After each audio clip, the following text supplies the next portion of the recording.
اصلا تصور ہی نہیں ہے، فکر ہی نہیں ہے، سوچ ہی نہیں ہے کہ معیشت اجتماعی کو ہم کیسے مضبوط بنائیں۔ بھائی دیکھیے، کسی بھی قوم کو آگے بڑھانے کے لیے علم و شعور کے ساتھ سرمایہ کی ضرورت ہے۔ اگر اقتصادی حالت مضبوط نہیں ہے، اگر کسی قوم کی اکنومی مضبوط نہیں ہے تو وہ قوم آگے بڑھنا مشکل ہو جائے گا۔ لہذا اکنومی کو مضبوط بھی بنانا ہے، جو دشمن نہیں چاہتا ہے۔ ہمارے بزرگوں نے بہت سرمایہ چھوڑا تھا، لیکن خائنوں کے تسلط کی وجہ سے وہ برباد ہو گیا۔ خائن افراد آ گئے، اس وجہ سے وہ تباہی کے دہانے پہ۔ لہذا قوم کے جوانوں میں سے کچھ ایسے ذہین، بافہم، باشعور افراد کی ضرورت ہے جو معیشت اجتماعی کو مضبوط بنائیں۔ معیشت کی دو قسمیں ہیں، ایک فرد سے متعلق ہے، آپ سے متعلق ہے، آپ سے متعلق ہے، آپ سے متعلق ہے، یعنی فرد سے متعلق ہے۔ فرد کی اجتماعی معیشت کتنی بھی مضبوط ہو جائے گی، قوم اس سے مضبوط نہیں بن پائے گی۔ کتنا دے گا یہ بیچارہ، کتنا ڈونیٹ کرے گا، کتنا کار خیر کرے گا۔ معیشت اجتماعی قوم کی مضبوط ہونی چاہیے، جس کا تصور ہماری قوم میں نہیں ہے، ہماری ملت میں نہیں ہے۔ اجتماعی معیشت اجتماعی کا تصور نہ ممبروں سے بیان کیا جاتا ہے، نہ علماء کی سوچ ہے۔ یاد رکھیے گا، یہی ہندوستان میں کچھ قومیں ہیں جن کی معیشت اجتماعی مضبوط ہے۔ ایک بورا قوم ہے، خوجا قوم ہے، اسماعیلی ہیں، ان کی معیشت اجتماعی مضبوط ہے۔ ان کے پاس بڑھیا ہاسپٹل بھی ہیں، بہترین درسگاہیں بھی ہیں۔ اگر نہیں ہیں تو ہمارے پاس، ہم تو صرف نعرہ لگا کے خوش ہو جاتے ہیں، انا مدینۃ العلم وعلی بابها۔ ہماری سوچ صرف یہی ہے۔ تو ایسا نہیں کہ ہندوستان میں ایسی قومیں موجود نہیں ہیں جن کی اجتماعی معیشت مضبوط ہے، اتنی مضبوط ہے کہ ہندوستان جیسا وزیر اعظم بھی بوہرا قوم کے پاس جاتا ہے اور جا کے بیٹھتا ہے۔ آپ کے پاس آیا نہیں آیا؟ کیوں؟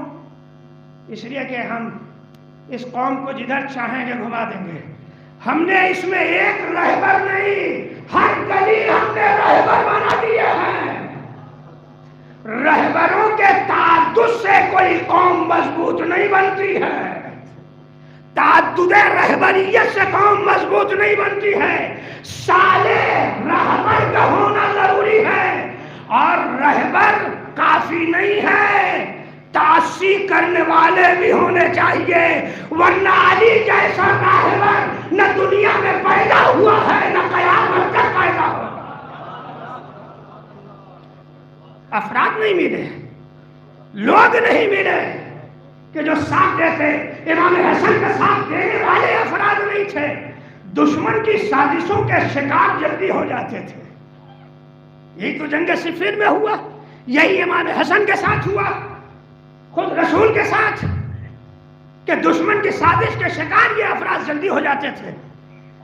ایسا نہیں تھا کہ جو جنگ صفین میں مولائے متقیان کے لشکر میں گئے تھے وہ نمازی نہیں تھے، وہ روزے دار نہیں تھے، نہیں، یہ ساری چیزیں تھیں، لیکن بصیرت نہیں تھی، اپنے اور پرائے کی پہچان نہیں تھی، شناخت نہیں تھی، اس لیے دھوکہ کھا رہے تھے۔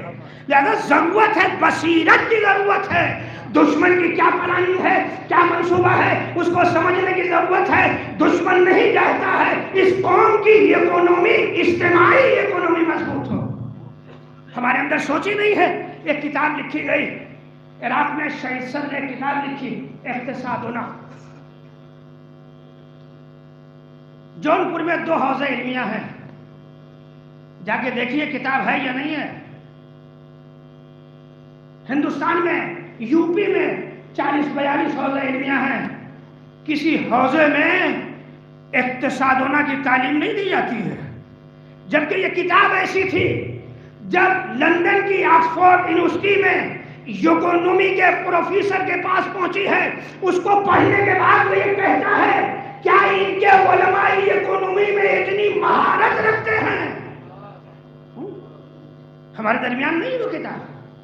ہماری معیشت فردی مضبوط ہے ایک حد تک، لیکن معیشت اجتماعی کا تصور ہمارے یہاں نہیں ہے ہی نہیں۔ معیشت اجتماعی مضبوط کیسے بنتی ہے؟ ہم معیشت اجتماعی کو کیسے مضبوط بنائیں؟ معیشت اجتماعی کو مضبوط بنانے کے لیے اچھے کالج کی ضرورت ہے۔ ہماری قوم میں جو کالج ہیں بھی نالائق لوگوں کی آماجگاہ بن گئے ہیں، یا نہیں ہے؟ میں بے بھیجے کی بات کہہ رہا ہوں۔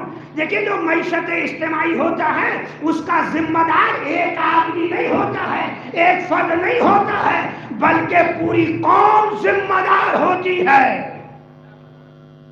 ریاست بدلتی ہے ہر 2 سال کے بعد، بدلنے کے بعد پتہ چلتا ہے کہ پہلا والا لائق تھا یا نہیں تھا۔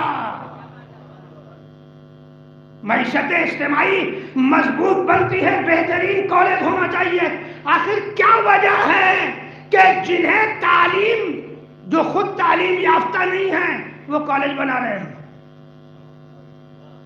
ملک کے جتنے نالائق افراد ہیں انہی کے بہترین اسکول بھی ہیں۔ ابھی گفتگو ہو رہی تھی، یہ حکومتیں جو ہیں وہ تعلیم کے اوپر پیسہ خرچ بھی کرتی ہیں اور یہ بھی نہیں چاہتی ہیں کہ تعلیم اچھی ہو جائے۔ کسی نیتا سے پوچھا گیا کہ آپ کو پتہ نہیں ہے کہ لوگ نقل کرتے ہیں؟ بچے کا پتہ ہے نقل کرتے ہیں، کیسے روکتے کیوں نہیں؟ ہم روکنا ہی نہیں چاہتے، روکنا ہی نہیں چاہتے۔ کیوں نہیں روکنا چاہتے؟ اس لیے کہ اگر روکیں گے تو یہ محنت کر کے آگے بڑھیں گے، جو ہم نہیں چاہتے ہیں۔ جب ہم نقل کرنے پہ پابندی لگائیں گے تو بچے محنت کریں گے، جب محنت کریں گے آگے بڑھیں گے، انجینئر بنیں گے، پروفیسر بنیں گے، ڈاکٹر بنیں گے۔ سیٹیں محدود ہوتی ہیں، ہم دیں گے کہاں سے؟ تو انڈر گراؤنڈ ہر حکومت کی سازش رکھتی ہے کہ ہم پڑھائیں بھی اور یہ نہ پڑھیں، یہ منصوبہ ہوتا ہے۔ تو اسے سمجھنے کی ضرورت ہے۔ ہماری معیشت اجتماعی اتنی مضبوط ہونا چاہیے کہ کوئی مشکل کھڑی نہ ہو۔ معیشت اجتماعی مضبوط بنانے کے لیے بہترین کالج کی ضرورت ہے ہمارے پاس نہیں ہے۔ شیراز ہند جیسے شہر میں اگر ہے بھی تو وہاں کتنا دین کا خیال رکھا جاتا ہے، کتنے دیندار لوگ ہیں، کتنے مذہبی لوگ ہیں، آپ انگلیوں پہ گن سکتے ہیں، آپ حالات دیکھ سکتے ہیں۔ لیکن قوم کی فکر ہو کہ بہترین کالج ہو۔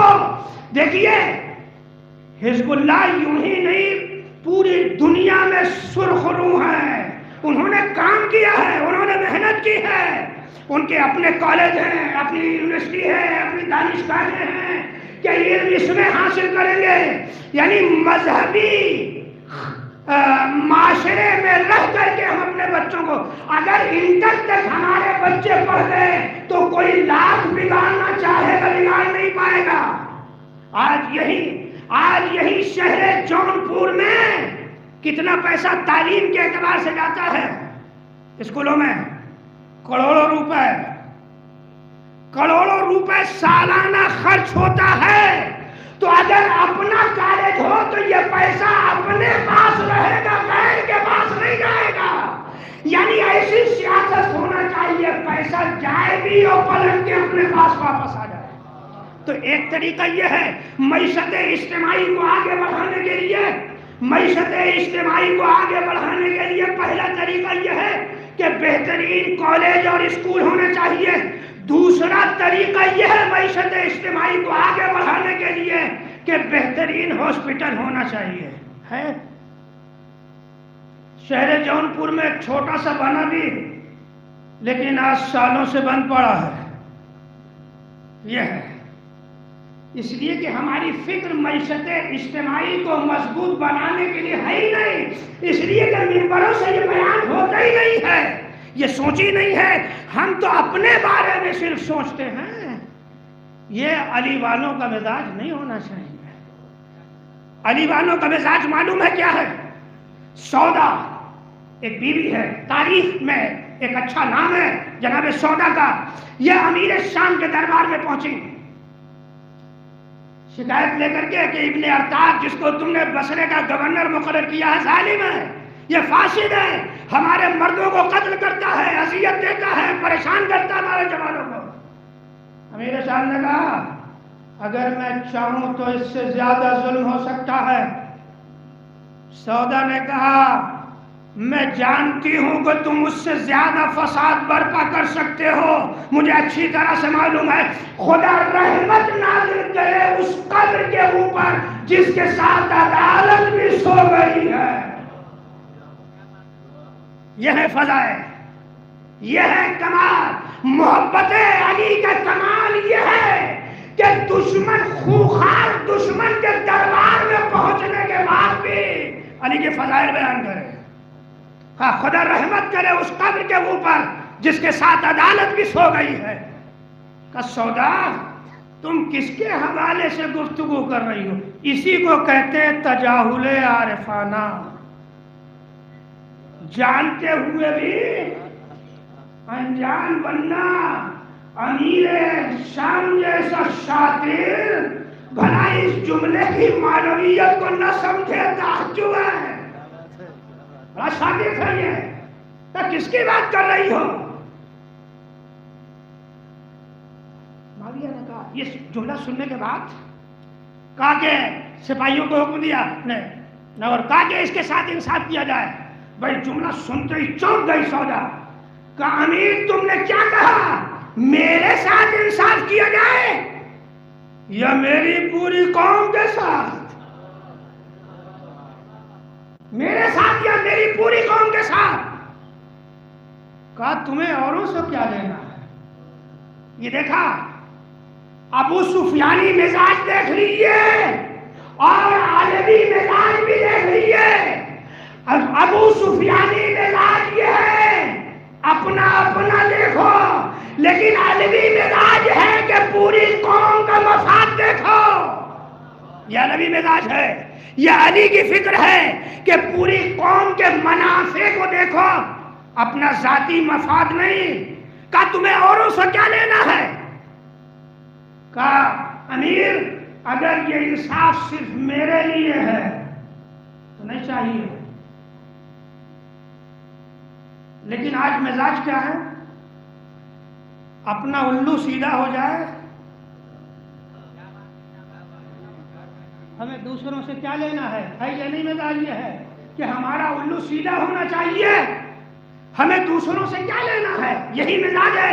یاد رکھیے گا ہمارا الو سیدھا ہو، یہ علی والوں کا مزاج نہیں ہے، یہ فکر علوی فکر نہیں ہے، ابو سفیانی فکر ہے۔ صلوات پڑھنے پر محمد والے محمد۔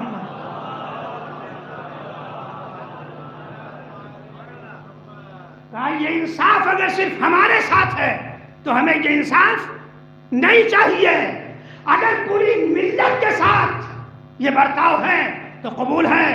امیر شام نے کہا علی نے چند دنوں میں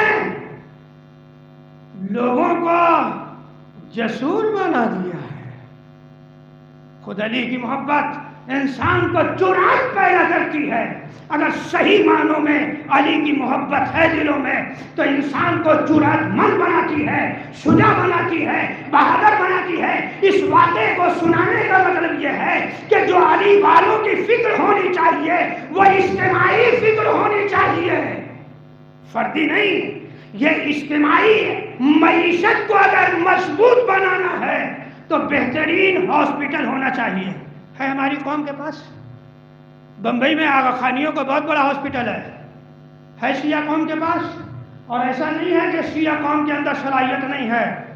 اگر دو بھائی ایک بہن مل کر کے ایران میڈیکل کالج کھڑا کر سکتے ہیں تو اس قوم میں بہت باصلاحیت افراد موجود ہیں۔ صرف رہنمائی کی ضرورت ہے، ہدایت کی ضرورت ہے۔